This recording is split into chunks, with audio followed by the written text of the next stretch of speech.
तो चलिए फिर शुरू करते हैं तुम्हारी मेरी बातें। आप सुन रहे हैं तुम्हारी मेरी बातें विद पंकज जीना। तुम्हारी मेरी बातें। कभी कभी कुछ लोगों से ना मिल पाने का अफसोस आपको उम्र भर रहता है। हेलो हाय, मेरा नाम पंकज जीना है और तुम्हारी मेरी बातें शुरू हो गई हैं।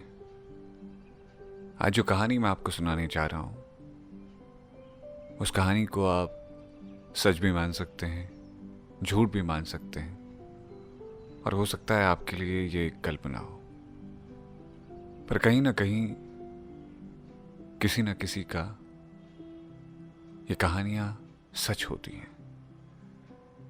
एक ऐसा सच जो शायद हम एक्सेप्ट करना नहीं चाहते। वो रोज की तरह एक सुबह थी जब मैं आलस से भरा अपना बिस्तर छोड़ने का मन नहीं चाहता था। सुबह के 9 बज रहे थे। 11 बजे मुझे ऑफिस जाना था। मेरा फोन बजने लगा। वाइब्रेशन की 3 या 4 आवाजों से मेरा ध्यान बार बार वहां गया, तो लगा कि इसी नींद में फोन उठाना चाहिए। फोन उठाते ही वो बरस पड़ी मुझ पर। कहने लगी, तुम्हें पापा ने इसीलिए यहां भेजा है क्या? तुम इतनी देर तक सोए रहते हो, पहली बार गए हो ना, तो जाते ही इतनी देर तक आलस करना शुरू कर दिया। मुझे कुछ समझ नहीं आ रहा था, ये फोन पे चिल्ला क्यों रही थी। एक अननोन नंबर से आई हुई कॉल मुझे सुबह सुबह क्यों परेशान कर रही है।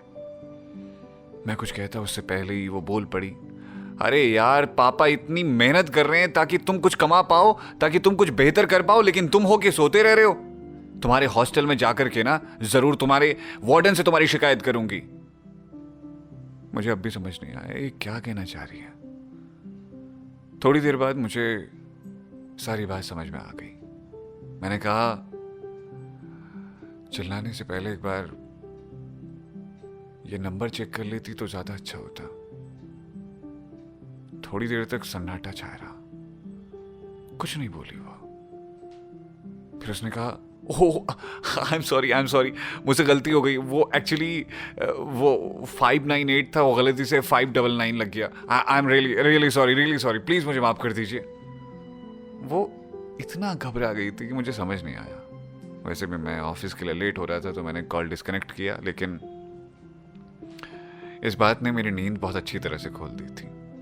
होता होगा ना आपके साथ भी, अचानक से कभी कुछ ऐसा हो जाए तो आपकी नींद भी खुल ही जाती होगी। आज ऑफिस थोड़ा मनहूसियत से भरा हुआ लग रहा था। मेरा मन नहीं था ऑफिस जाने का। वैसे ऐसा कोई भी दिन नहीं होता जब मेरा ऑफिस जाने का मन होता है, पर वो दिन कुछ अजीब था। दिल्ली के ट्रैफिक में किसका मन होता है। जैसे तैसे ऑफिस पहुंचा, मेट्रो के धक्के खाते हुए। उन दिनों मैं नोएडा सेक्टर 15 में रहता था। वहीं आसपास एक ऑफिस था मेरा। घर से ऑफिस का रास्ता बहुत ज्यादा नहीं था, लेकिन कभी मेट्रो से तो कभी गाड़ी से मैं ये रास्ते को तय किया करता था। मुझे लगा बात आई गई हो जाएगी, लेकिन और शाम उसका फिर से कॉल आया। उसने कहा, hi, I am really very sorry. वो एक्चुअली मुझे पता नहीं था कि आपका नंबर है, और अब ना मैं पूरे दिन भर इसी गिल्ट में थी। मुझे समझ नहीं आ रहा था मैं क्या करूं। मैंने कहा, अरे कोई बात नहीं, मैं अभी ऑफिस में हूँ, थोड़ी देर में कॉल करूं तुम्हें। असल में मुझे भी ये समझ में नहीं आया था कि मैं उस कॉल पर रिएक्ट क्या करूं। कई बार कोई अजनबी आपके साथ पहली बार मिलता है, उसके साथ आपकी पहली बातचीत उतनी खूबसूरत नहीं होती, लेकिन अचानक वो ना एक ऐसा असर छोड़ जाता है जो आप नहीं चाहते कि आप किसी से साझा करो, पर रह जाता है ना। वैसा ही असर रह गया था उसका। फिर थोड़ी देर बाद मैंने कॉल मिलाया। उधर से आवाज आई, तो क्या नाम है आपका? मैंने अपना नाम बताया। उसने अपना नाम बताया। बातचीत शुरू हो गई। धीरे धीरे बातचीत बढ़ने लगी। जब कभी अनजान शहरों में दो लोग मिलते हैं तो ये आम है कि उन दोनों के बीच मोहब्बत हो जाए। दिल्ली जैसा शहर जो मुझे अभी तक इश्क नहीं दे पाया था, उस शहर में धीरे धीरे मुझे इश्क हो रहा था। अब हमारी बातें धीरे धीरे सेकंडों से मिनटों में बदलने लगी, मिनटों से घंटों में। और एक दिन हम दोनों ने एक दूसरे को बता ही दिया कि हाँ, लाइफ में थोड़ा सीरियस हो जाते हैं, एक दूसरे से मोहब्बत कर लेते हैं। मोहब्बत के दिन बड़े शानदार होते हैं। कभी वीडियो कॉल पे हम बात करते, कभी ऑडियो कॉल पे। मेरी बड़ी हुई दाढ़ी का देख कर कहती थी, इतनी बड़ी दाढ़ी क्यों रखते हो, थोड़ी छोटी दाढ़ी नहीं रख सकते, ये बाल कितने बिखरे हुए हैं तुम्हारे।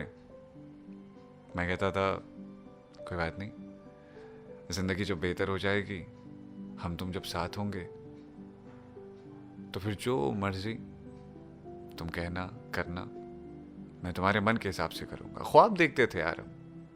वो कहती थी तुम रोटियां बना लेते हो। मैं कहता था आटा तो गूंथ लेता हूँ, रोटियों का पता नहीं। वो कहती थी हाँ, रोटियां मैं बना लेती हूँ, एडजस्ट कर लेंगे। और खाने पे और क्या बना लेते हो? मैं कहता था मैं मैगी बना लेता हूँ। हंसती थी इस बात पे। वो लक्ष्मी नगर रहती थी, मैं नोएडा सेक्टर 15। तो एक दिन मिलने का प्लान बनाया और दोनों ने मिलना तय किया सीपी पर। मैं दिन के 12 बजे पहुंच गया था।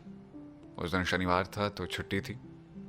ऑफिस जाना वैसे भी मंडे टू फ्राइडे होता है।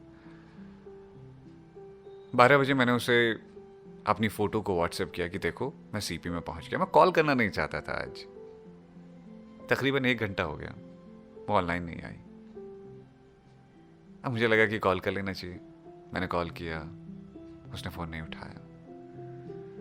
मैंने 1 घंटे बाद दोबारा उसे कॉल किया, उसने कॉल नहीं उठाया। कॉल पर कॉल होते रहे, लेकिन उसकी तरफ से कोई रिस्पॉन्स ही नहीं था।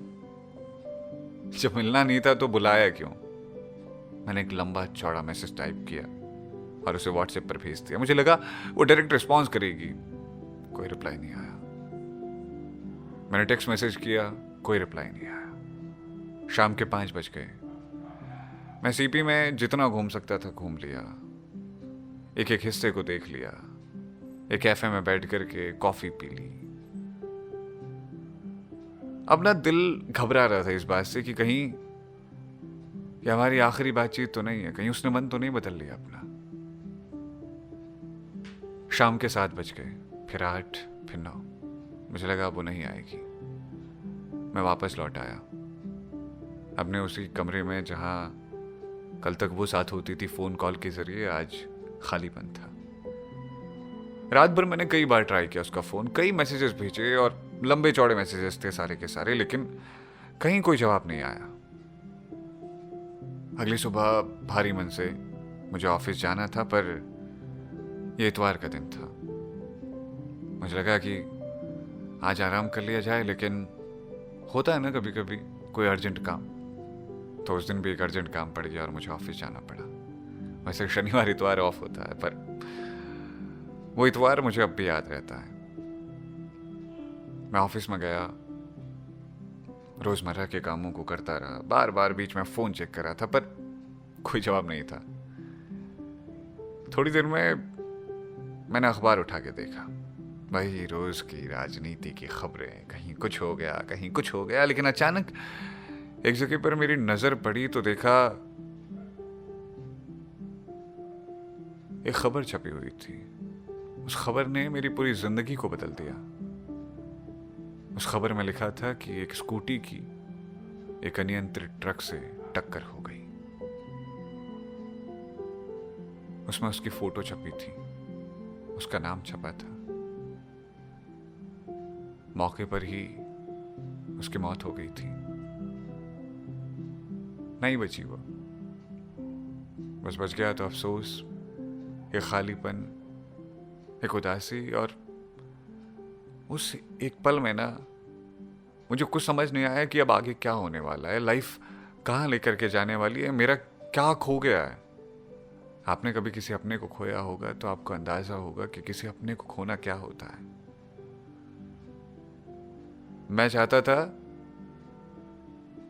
कि जिंदगी एक दिन पहले चली जाए, काश हम ना मिलें, वो सलामत तो रहे। अब भी कभी कभी इंतजार करता हूं कि एक रॉन्ग नंबर से उसका कॉल आएगा। जब उसका कॉल आएगा तो हम दोबारा से बातें करेंगे, उसी अननोन तरीके से जैसे उस दिन मिले थे। जिंदगी हर किसी को मौका नहीं देती मोहब्बत का। अगर आपको मौका मिला है, आपके पास मोहब्बत है, तो निभाइए उसे।